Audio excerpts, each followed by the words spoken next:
Sunday, there was only one goal. And that goal... You think I was going to say survive, huh? No, I was expecting Berg. Goldberg. No. No? The goal was to not be Roman Reigns. That's true. Being Because Roman Reigns in Canada is a in bad Toronto, at the Air Canada Arena, at Survivor Series, great segue, the only guy who really got booed to shit was Roman Reigns.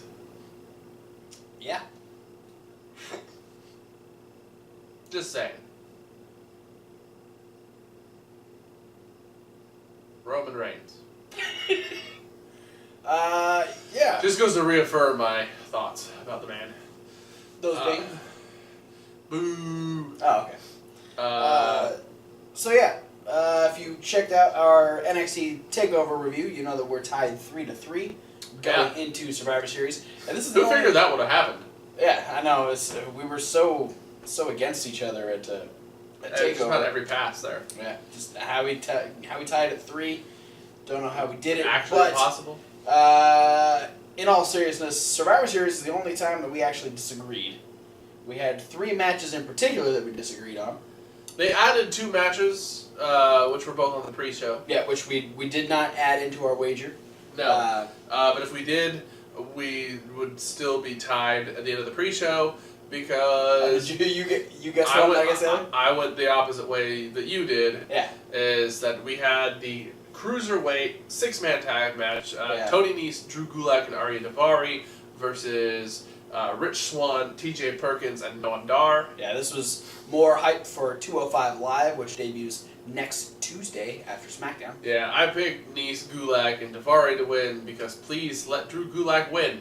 Yeah. Something. And I went with TJP and Noam Dar and Rich Swann because Noam Dar's only really had 1, maybe 2 matches, so he obviously needs a win, plus he's with the former Cruiserweight champion, plus he's with probably the most popular guy in the Cruiserweight division, that being Rich Swann. Yeah. And they ended up picking up the win. It was a fun match, though. Yeah. Definitely a good, last-minute addition to really get, the people that decided to go to the show early got a little bit of a gift with that match, I feel like. Yeah, absolutely. And then on top of that, they also added Kane versus Luke Harper, spawning off of this Kane and Randy Orton feuding with the Wyatts, blah, blah, blah. Randy turned on Kane, big deal. Harper versus Kane pre-show. I went with I went with Kane. Yeah, I went with Luke Harper. So, so if we were guessing, we'd still be 4-4. Yes, because Kane won via chokeslam. Yeah. And it was a good match, though. And the face cruiserweights won with a rich kick and a standing 450 that almost broke Daivari's throat. Yeah. Gnarly. Watch where you put them knees, Rich. Yeah. And one other note about the pre-show, though. The Kevin Owens show. Kevin Owens and Chris Jericho won the pre-show. So much fun. That started off, well, I was like halfway through the pre-show, but that started off what was a succession of 3 really good segments that they added into the pre-show, which was just talking about the other, 5 matches that were on or 6 matches that were on the card. So, Jericho and Owens, fucking comedy gold. So, keep that shit up. But it probably won't. It'll probably end on Raw tonight. So, we'll see what happens. But, for matches that actually mattered and had points, our first one was the Women's Survivor Series matchup. Where we had Team Raw making their way out first. We had Team SmackDown make their way out. And as we saw was a running theme through the night was the captains of the team were coming out last. Nikki Bella didn't make it during her entrance. Say what? We had a camera rush back. We found a trainer with Nikki who had been attacked from behind, was grabbing at the neck that's been surgically repaired. Saying that her head was really bad. And so the doctor felt like he didn't seem like she was in good enough condition to wrestle. Well, and with the fact that there was no time to check on her. Yeah, he didn't know what she was dealing with. So he couldn't make that judgment call. So luckily, Coach Natalia was there. Daniel Bryan gave her the okay to take Nikki Bella's spot. So we had Natalia stand in as stand-in captain. Yeah, what up? Co-ish captain. And the ladies did all right. They kicked it off with some fun stuff. I gotta say, Nia Jax had a great spot in this match. She had a great showing throughout the entire match. This was a great spot for her. She just got to run rampant on fucking everybody. Yeah, she got to knock everyone down. At the beginning, when there was the scuffle between all the women, she came in and hurled all of Team Smackdown back to their corner. Yeah.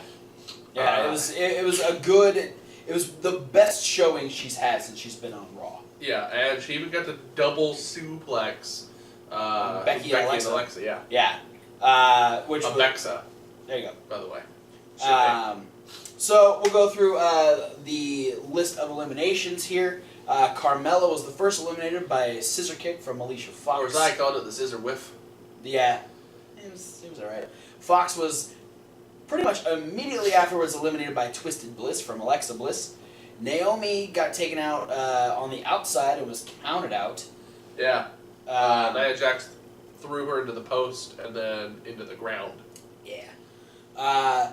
Sasha got rolled up by Natty because there was arguing and distractions, and Natty didn't even pull the tights, which is what really threw me. I actually think she did.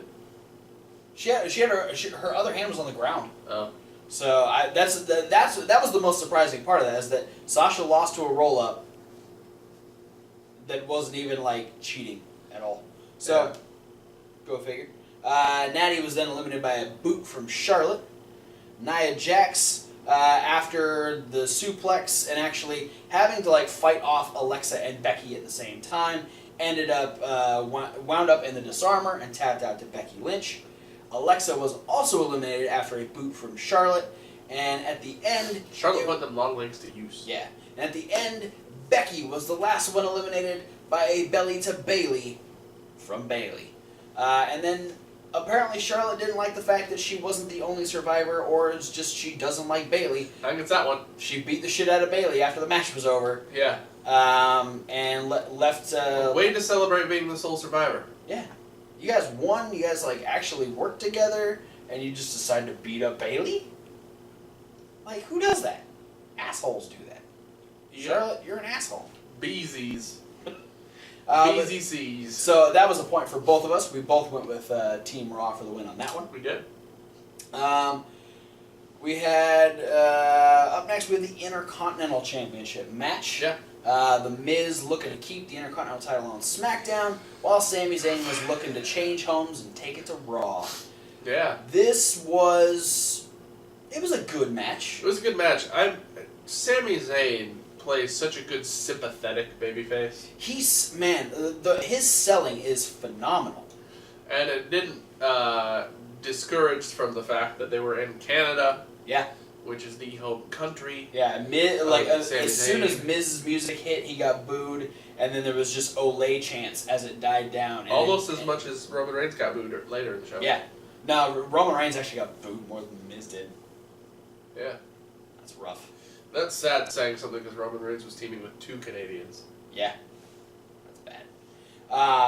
But yeah, like I loved, the fact that Miz was working over the legs, trying to get the figure 4 to be his weapon of choice throughout this match, and then Sammy fighting through the work on the legs to even do like his tope and just his running, own figure 4, like running across the ring trying to do the haluva kick. Like the fact that he fought through and like it was so believable that he was dealing with this and like just trying to do all of his usual stuff to try and take out the Miz. It was great work from Sammy. And so then we did have Miz got the figure 4 on, and like Sammy was able to fight out of the they rolled it over. Yeah, they rolled it over and ended up breaking up that one, and it was Sammy ended up getting another one on. Like Sammy actually got his on. Yeah, Sammy put the figure 4 on And the Miz. Miz was trying to roll Sammy over, and it just wasn't working. And then the bell starts ringing. Yeah. And Sammy immediately breaks the hold because he thinks, okay, Miz tapped out. That's cool. But then we go over and we see that Maurice was the one ringing the bell. She drops the thing and goes, he did it. Yeah, he did it. And Sammy's like, okay, wait, what's going on? What just happened? Then we get Miz rolling up Sami Zayn. This is where the tights were pulled. He did. He did. I was getting the wrong tights mixed. Yeah. I guess. It's weird because Sasha and Sami Zayn are so similar. Yeah, they look so similar. It's the magenta hair, right? Yeah. So yeah, Miz retains the Intercontinental Championship, keeps it on SmackDown. Which was an unpoint for both of us. Yeah, no points for either of us on that one. I could have done without that ending. The ending was wonky, but the match itself was really good. Yeah. Then we moved on to the Tag Team Survivor Series match. Raw Tag Teams versus SmackDown Tag Teams. Lots of people in this match. I think this is the surpriser of the night. How good the match was. This was a lot of fun. There was a lot of little funny bits. We had funny promos from the New Day and from Enzo and Cass. It was just everyone came to play in this one except for Breezango, who got eliminated first very quickly as Deputy Dango got hit with a big ending by Big E as they were passing. It was a midnight hour. Was it? Yeah. I thought it was. Because Kofi was the legal man, and he would immediately get eliminated by a super kick from Jimmy Uso. That's right. I saw the big. I was looking down when it happened, so I assumed it was just the big ending. Then the fact that the New Day were the first ones eliminated on the Raw side by the Usos was a big shocker. Everyone was like, "Oh, what's Team Raw gonna do?" And then from here, like each team kind of got some time to like actually do stuff before they got eliminated. The third elimination was Kevin Hawk's favorite, as the Hype Bros got eliminated by a Magic Killer from the club. Thank God for Raw's. Would you like to talk about Mojo Rawley's little dance thing? Nope. Okay.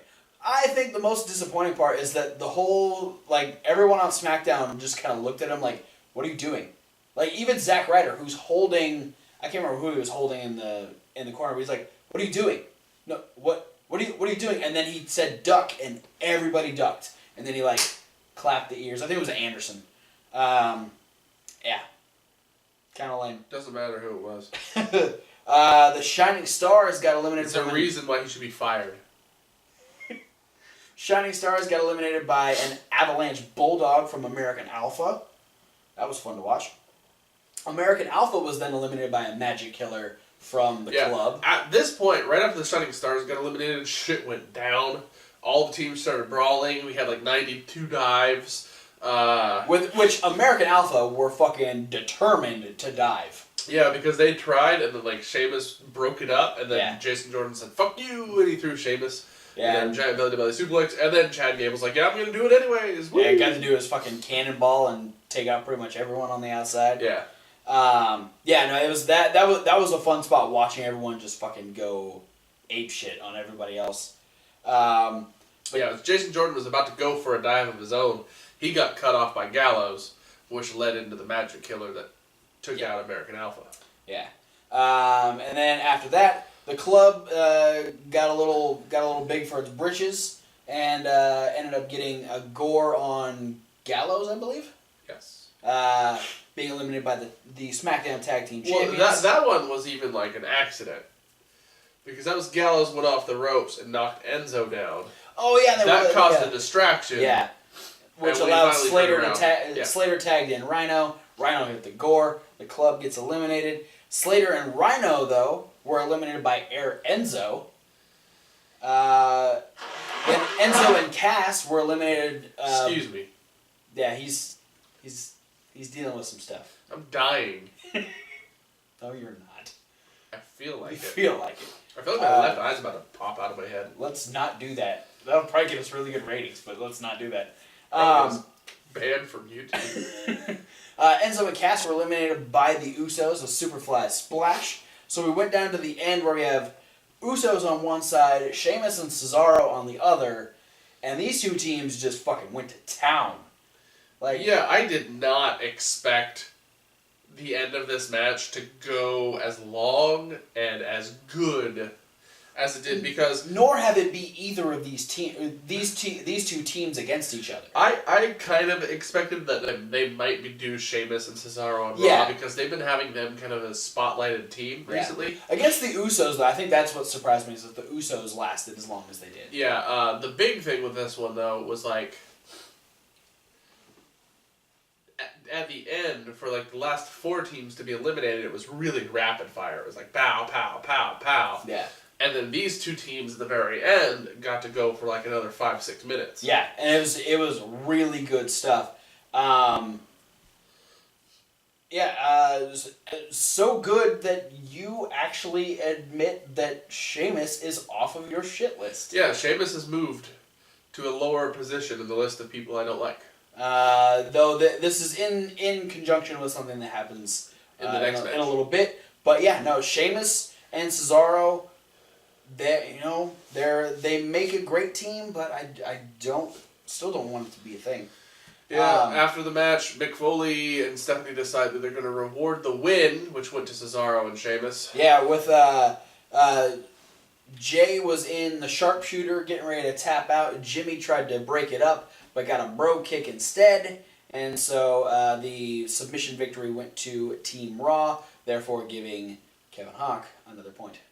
Yes.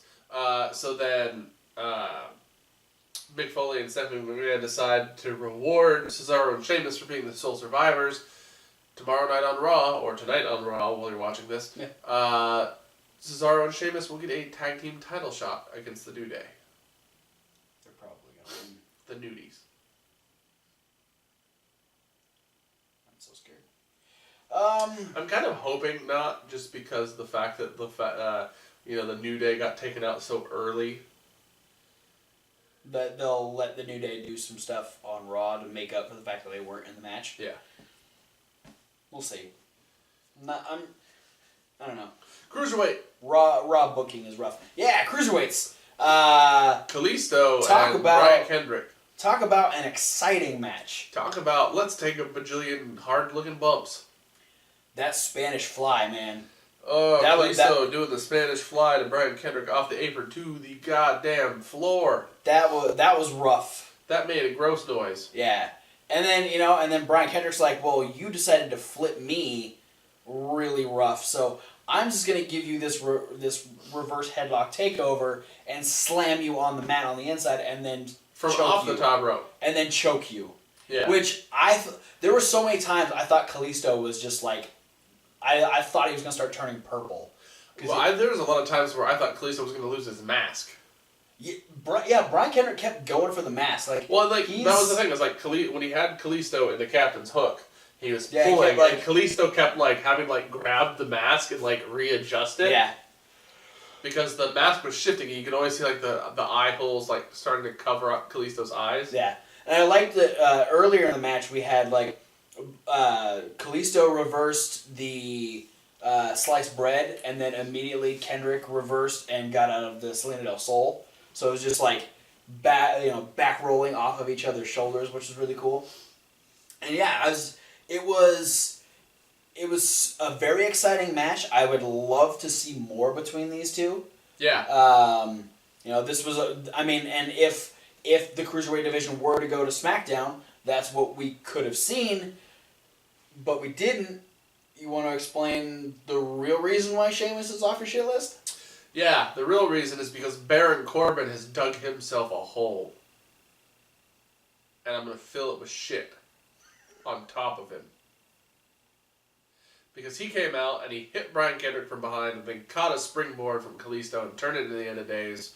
Therefore, fucking giving Brian Kendrick the disqualification win, which makes sense because he hit Brian Kendrick first. Though this goes against some of the WWE double standards because a lot of the times when this happens, they just throw a match out. Which still, I guess, Brian Kendrick would still be the champion regardless. But, much in the same way that I went off on the club for interfering in that really awesome AJ versus Cena match. Yeah. I hate it nowadays, especially when you have two guys go out there, deliver a ridiculously awesome match, and then somebody comes out and taints the finish up with their taint face. I was not aware that Baron Corbin had a taint face. He has a taint face. He does now. The more you know. Baron Taint Face Corbin. Yeah, this, in conjunction with the wonky ending of The Miz and Sami Zayn, kind of put me in a really rough mood. Because I hate the fact when we have multiple matches with wonky endings. Like, save that shit for one match. Especially when these are, like, your only two singles matches. Yeah. I feel like this was just like the same match. I don't like it. One of the reasons why I was more okay with Miz and Zayn is because you can expect that behavior out of the Miz and Maurice. That's fair. And like, it still led to like there being like, oh, there's a winner, there's somebody who's victorious. We can have that like, oh, the Miz gets to move on from this and say like, oh, look, I defended. This goes into him and Daniel getting in each other's face some more. Yeah. Oh, look, you didn't think I could do it. Look, I brought the title back. And Sami Zayn can go over to Raw and be like, oh, well, I tried. Yeah, but Baron Corbin ruined it. Baron Corbin just ruined both of them. And you don't get that satisfaction because someone who wasn't connected to the match at all, other than the fact that he doesn't like Kalisto, ruined the match. Yeah, then there's a little backstage spat where Shane got pissed at... Yeah, Brian scolded Baron Corbin and told him to leave. And Corbin's like, but Kalisto... I'll deal with you on Tuesday. You get out of here. Baron dick-faced twat waffle Corbin. So that was neither point for us. No, nothing happened there. So we went for Kalisto. Yeah, we both went for Kalisto. And technically, according to the announcer, the match was awarded to Brian Kendrick. It was indeed. So then we go to Team Raw versus Team SmackDown, the guys doing battle. And holy shit, this match was almost an hour fucking long. Well, I think they got to the point in this far into the show and they realized they still had like an hour and a half with 2 matches left. Yeah, gotta love that 4-hour start time for Survivor Series. You could have had both of the pre-show matches on the main card and it still would have probably been like 5 minutes under. Probably. This match was awesome though. It was really good. I really liked this match.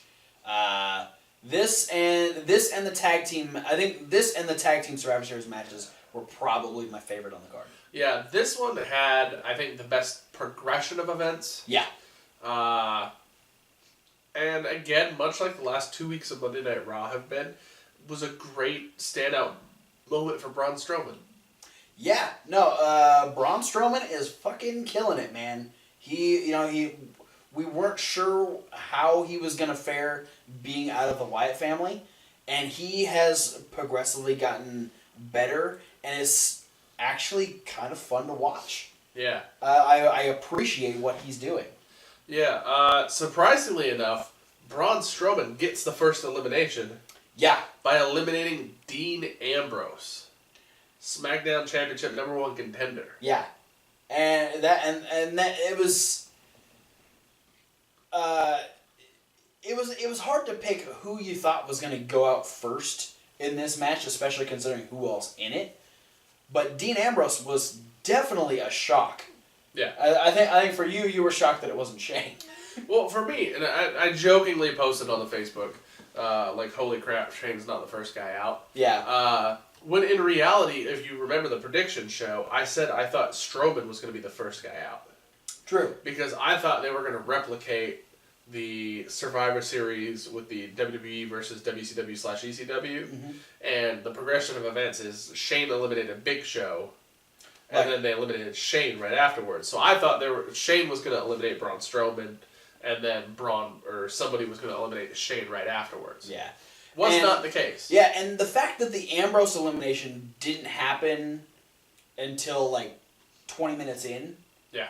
That in itself was impressive.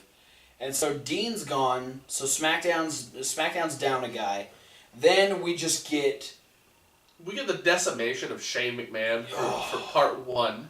Shane got fucked up. But then with Shane out of the picture, we had a more even 4 against 4 fight all over the arena again with SmackDown versus Raw, which resulted in Randy Orton hitting one of my favorite RKOs, which is all of the Dukes of Hazzard RKO he did to Hogan. But I actually didn't even make that connection. But he did it over one of the announce tables. Yeah. And then him and Bray would hold Braun Strowman in place on top of the actual WWE color commentators table. Yeah. Until Shane could get his wits about him and hit that leap of faith elbow. Yeah. Strowman tried to get back in the ring, though. Couldn't quite answer the count because his foot got stuck on something. He was being anchored.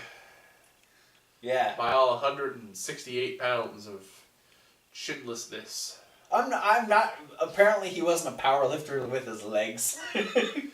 Braun skipped leg day. It was what it was? It's that freaking Ellsworth, who was under the ring holding Braun Strowman's leg. It was such a funny little sight because, watching him try and get up, I thought he was just pulling on the ropes, and I was like, he was trying to break the rope. What is he doing? There's still so many people. He's just gonna break the ring, and then I realized he couldn't get up because he had a little heel hook. The issue is he was trying to lift his foot up, so Ellsworth was just repeatedly hitting the ring frame. God. Now I feel bad for Ellsworth. And it wasn't until the elimination that Braun Strowman pulled Ellsworth out with his foot. Yeah. And then proceeded to hurl him off the top of the stage through a table. Yep. Yeah, didn't end through all that equipment. Yeah, those pizza boxes. Yeah, it didn't end well for Ellsworth. But the mascot eliminated the Giant, so. And then the Giant eliminated the mascot. And JBL was okay with that trade. Yeah. So then a little while later, we actually had Kevin Owens get himself disqualified by attacking. He hit Dean Ambrose with the list. No, Dean Ambrose was eliminated. Dean Ambrose was. I think it was AJ. Yes, it was AJ. He attacked AJ with the list of Jericho. What did I say, Ambrose? I'm not sure. Both start with A. Yeah. And Jericho didn't seem too happy about this. No. He was very perturbed that his list was everywhere. He's grabbing all the papers and everything, and his best friend is getting disqualified and being ejected from ringside. And while Jericho is upset and giving the pieces of the list to someone on the outside, he turns around into an RKO and gets eliminated himself. So at this point, we're down to the Shield versus Team SmackDown minus Dean Ambrose. Yeah. In which, oh man, this next elimination though. Shane McMahon. Because, we also had, between these two moments, the decimation of Shane McMahon Part 2. Yeah, he got fucked up. Just, man. Everybody on Raw had fun taking their shots at Shane McMahon. Yeah, it was legit hey, we get to beat the shit out of someone who has authority here. Let's take advantage of it. Yeah. And they did. But Shane, he mounted a comeback there. He did all of his signature moves. I was excited to see his float over DDT because he does that so well. I love he caught Seth Rollins' foot and then started using Seth Rollins' foot. Yeah, he fucking slammed his head on his knee. Yeah, he was making Seth Rollins' headbutt his own knee. That was ridiculous. And then Rowan went for a spear, and Shane kind of grabbed onto his vest and fed him into the ring post. He hit the ring post hard. That was a good shot from Roman Reigns. Which set him up for the coast to coast. Which is another Shane McMahon staple. And we figure, oh, well, he's going to hit this, and Roman Reigns is going to be eliminated. You'd think. Roman Reigns had a different idea. Yeah, Roman Reigns is like, you know what? I want to hit Shane really hard. He says, I'm going to see if I can use a human body to cut another human body in half. So he tried to use his human body to try and cut Shane McMahon's human body in half. By spearing him out of the air during Coast to Coast. And the look on Shane's face after the shot, JR says that faraway look, that's the look that Shane McMahon had on his face. He didn't know what was happening, so much so that he kicked out. He got his shoulder up. And there was a moment where the referee's like, what do I do? Okay, Shane, he's like checking on him, and then Shane's just unresponsive. And then he makes the call that Shane is being eliminated because he can't do anything. So now we're down to Seth and Roman versus AJ and the Wyatt family. Yeah. Weird fucking combination there. Yeah. So with the breakdown, Seth and Roman start kind of running roughshod after Shane's gone. You know, they're kind of like beating up on, because he's still got the 3-on-2 advantage. They're kind of beating up on the Shield. Yeah. They make a comeback. And the Shield, when they realized that they were by themselves, they looked at each other like, we got this. They made that agreement like, hey, we're gonna do this regardless of what it takes. Yeah, they end up isolating Roman for a minute. They're beating him up. Seth gets a hot tag. He goes all over the place. He dives, which takes out Wyatt for a good 5-6 minutes of the match.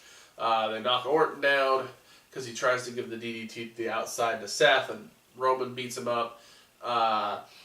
Then we get they're gonna set up to do the Shield powerbomb on Randy Orton on the outside. Yeah, they start tearing apart the German table, and then we find out that Roman Reigns doesn't like the Spanish commentary team, so they pull that thing apart. And while they're setting up to do that, Ambrose comes back down, thinking, okay, is Ambrose gonna attack his former friends and try and help SmackDown? No, he wants to punch AJ Styles in the face really hard. Which he does. Then a bunch of referees come down and they break it up, and Ambrose is like, I'm going to get out of the ring. That was the most, this was the weirdest moment for me. It was like, okay, they're trying to get some order in this match. Yeah. Well, Ambrose rolls out of the ring and then goes back around and starts beating up AJ again. Yeah. Because AJ fell out of the ring on the other side. Yeah. Then security guards start running out, and the security guards break everything up. And then the light bulb clicks on Seth and Roman. They're like, this is our fucking ticket. Yeah. And so they start beating up the security guards, saving Dean Ambrose, and we have a mini Shield reunion just to Shield powerbomb AJ through a table. And that ends up being his elimination. And then AJ is back in the ring, and Seth gets to pin him. And so Dean leaves at that point. He feels like his job is done. Then we have Roman and Seth standing in the ring. And we get Bray Wyatt kind of look at him and go, hey, just like old times, huh? Randy Orton's creeping around. They end up going on either side. And then this is where they start to gain the numbers advantage back, because Luke Harper's been napping under the ring since he lost to Kane earlier in the night. So he pops his little bearded head out. Yeah, so now you've got the outside distraction of Luke Harper, plus you're having to face against Bray Wyatt and Randy Orton. And it is quite the battle for the Shield at this point. Yeah, and eventually it looks like Seth is going to have things under control. He attacks Bray in one corner, attacks Randy in the other corner. Randy drops down to the mat. He sets Bray up for the frog splash. Yeah. He goes up. He goes way high up in the air for the frog splash. And all of a sudden, Bray Wyatt's not there and Randy Orton is. Yeah. And he RKO's him out of the frog splash. Yeah. And that ends up being the elimination of Seth Rollins. And then I went, fuck, Roman Reigns is going to come in here and beat everyone. Well, me who chose Monday Night Raw to win, I was like, oh fuck, I have to rely on Roman Reigns. Wait, it's Roman Reigns. I should be getting this point. Yeah. This This should but be... But then it has to come with that price of, but the guy he has to beat is Bray Wyatt. At this point, I'm thinking I have to vote for Roman Reigns so I don't get chopped by professional wrestlers. So I made a choice. Yeah. And I thought, okay, it's kind of already been announced that Roman Reigns is going to be getting that title spot at Roadblock. So he's got to win this. Plus, he's going against the Wyatt family.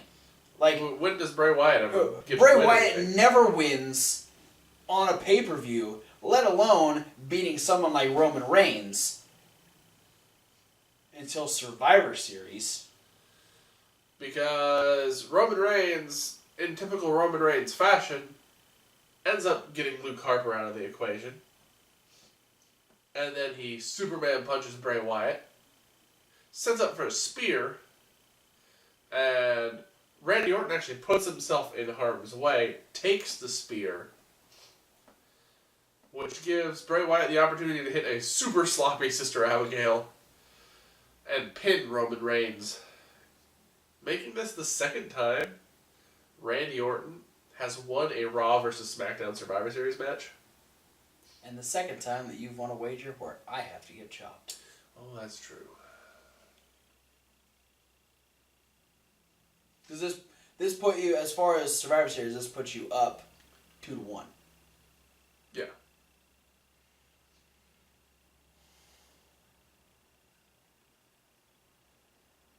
Then I got to follow that up by watching Brock Lesnar versus Goldberg. The 90-second spectacle that was the mega match. 2 spears and a jackhammer. The longest part of this was Goldberg's entrance. Yep. Which I'm not going to complain too much about this match. It's better than I expected. I'm not complaining, I just don't care. I still don't care. They gave me no reason to care. The only thing I'll say is I was impressed with the jackhammer. Yeah. Congratulations to Goldberg, now being the second person to have 2 singles victories over Brock Lesnar in a pay-per-view. Yeah. The fact that the only other one is John Cena. Big Match John and Big Boy Bill. Is that his new nickname? Yep. Big Boy Bill. Big Boy Bill. Or his poor name, The Spear. Yeah. That was the main event. And then SmackDown, or Survivor Series. Oh, I went from almost calling it SummerSlam to calling it Smackdown. Anything that starts with an S. Next time it's going to be St. Valentine's Day Massacre. I hope so. Or with wrestling, like W. Yeah, makes sense.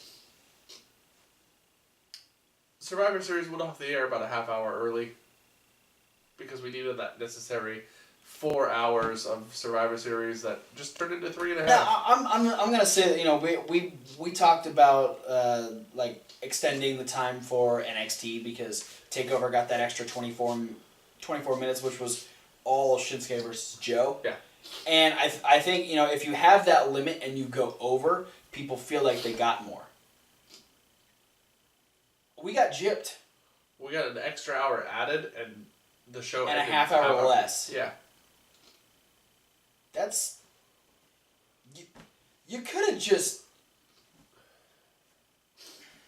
You could have just said, hey, it's going to be 3 hours long, and then people realize, halfway through the Survivor Series match, that people are like, holy shit, the show's over, we still have Brock Lesnar versus Goldberg. That would have hyped people up. Yeah. That would have made people more excited, the fact that they're getting way more than they expected. Especially with how good the Survivor Series match was. Yeah. Which is why it should have been the main event. Yes, hashtag should have been the main event. That itself, that would have made people even more excited. If you already had Goldberg win, and then people get to watch this match unfold, and you still have 6 guys out there, and the show is supposed to be over, and then you still drag it out another half hour. Yeah. That's how you make people excited. You don't add another hour and then take a half hour away. That's not how that works. Indian givers. Survivor Series was alright. Yeah. I'll give it a B. I have to get chopped now. Yeah, well, you went Goldberg. Yeah. So you got the point for that one. Yeah, it was 3-2. So you only get one chop though. Yeah. Because that was like, as far as losing goes, was the best case scenario. True. Because it could have been 2 or 3. That's true. Yeah, I guess I came out on the winning end of losing. So I'm going to have to hit my directory of professional wrestlers and see who I can bring in to chop one Mr. Travis Colt. I'm so excited. I wonder if I still have Pentagon's number. As long as you don't chop me in the face with one of the Young Bucks' feet. I'll try not to. Nah, fuck it, I'll do that. I don't give a shit. I'll get super kicked by both the Young Bucks. I'll do it. If that kid can take it, I can take it. Yeah. So yeah, that'll be happening soon. That'll be over on Reasonable Wrestling Fans. That's reasonable. With the wrestling. Like W. Yeah. That's a reference to the other video we just posted. Yeah, you'll get that. Indie News. Yeah, you'll get that when you watch Indie News. Where we were in hysterics at the end. Something happened. We're not sure what it was. We lost our mind, and it's okay. So yeah. It happens. Now we have 3 hours of Monday Night Raw. We'll see where this goes. I quit. And I quit Mondays. We'll be doing predictions again next week, I think, for TLC. For TLC. Jesus Christ. Where we'll do we might just put both of these wagers in one video. Maybe. We'll see how fast we can. I think we could get this one done pretty quickly. Maybe. We'll see. The fact that it's a holiday week might make it a little difficult to do, but we'll see what happens. But for now, thanks for watching. Don't forget to like, comment, subscribe. Click all the links down in the description to see all of our social medias. There's lots of them. Or you can check out all of our regular reviews in podcast form on SoundCloud. Yeah, there's 4 of those. But you won't get this or the NXT review in podcast form. You only get them here, in video form. And the monthly top 5s also don't appear in SoundCloud, only appear on the YouTube. And all of the extra stuff that we do whenever we do it. Yeah. We have other extra stuff that we talked about on Reasonable Wrestling Fans. It's reasonable to W. Like wrestling. Where you get all of our YouTube gear stuff. And you also find the punishment videos where you get to see me get chopped by a professional wrestler. Yep. So. And check back there for the exclusive interview between me and the adult film star Colt YouTube Cabana. Also, be sure to check out the other videos that are coming out this week. You got our Raw review, Smackdown rundown, and midweek wrap-up. We'll be dealing with all the fallout from Survivor Series and NXT TakeOver Toronto. Probably not fallout from Toronto because we'll be having more matches that happened before TakeOver. But, probably. But yeah, I've seen a couple screenshots. I think we got some pretty good matches that are set up for the show. And speaking of fallout, Taker was talking about Team SmackDown better win, else face the wrath of the Undertaker. Oh shit. Since Team SmackDown didn't win, does that mean like Undertaker's going to be all buddy-buddy with Bray Wyatt and Randy Orton now? Since they were the sole survivors. And does this also mean that people are going to lose their jobs on Team Raw? Doubtful, because there's still 2 champions on that team. It's true. Bye-bye, Jericho. That's what it's going to be. Jericho's going to get fired. The end of Monday Night Brawl as we know it. Oh. I don't know. He was pretty clutch, though. I think he might get a pass. He was. But, yeah. Thanks for watching, guys, and we'll see you at whatever video you decide to watch next. Fuck you, Baron Corbin. Make me want to punch babies. I don't have babies here, so I'm going to punch Abdullah. I thought you were going to punch me. No, you're getting chopped.